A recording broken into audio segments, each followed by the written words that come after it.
Сәлеметсіздер ме, Атырау газетінің оқырмандары. Менің есімім Жанес Нұрай Нұрсұлтанқызы.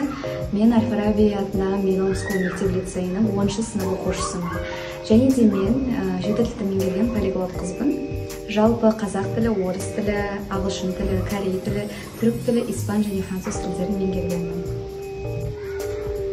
Сіздерді мамырдың алда келе жатқан мерекелеріңізбен құттықтаймын. Өз тілегімді жеделдете жеткізгім келеді.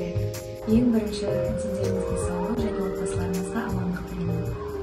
I wish you will have a lot of good moments and let's live in happy. 여러분들, 저는 노라이라고 합니다. 그리고 저는 15살입니다.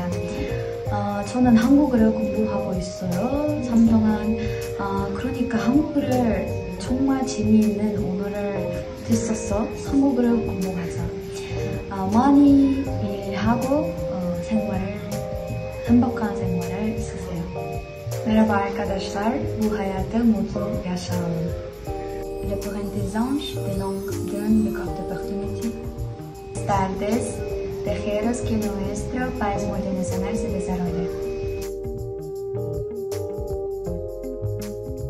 Ең бірінші, адамдар уақытын тиімді пайдаланып, дамушы факторларға көп көңіл бөлу керек.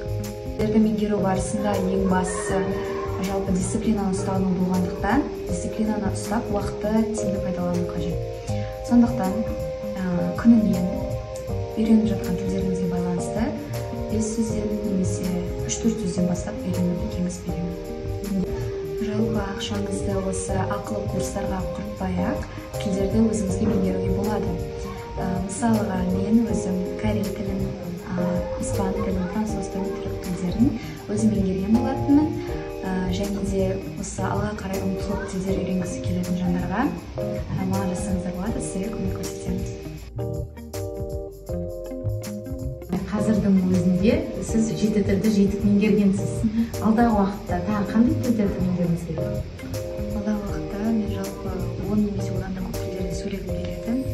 Соларды жетік меңгере отырып, жапон тілін, араб тілін, италия тілін және неміс тілін үйренгім келеді. Сол бұйыртса ойда бар. Бәрекелді.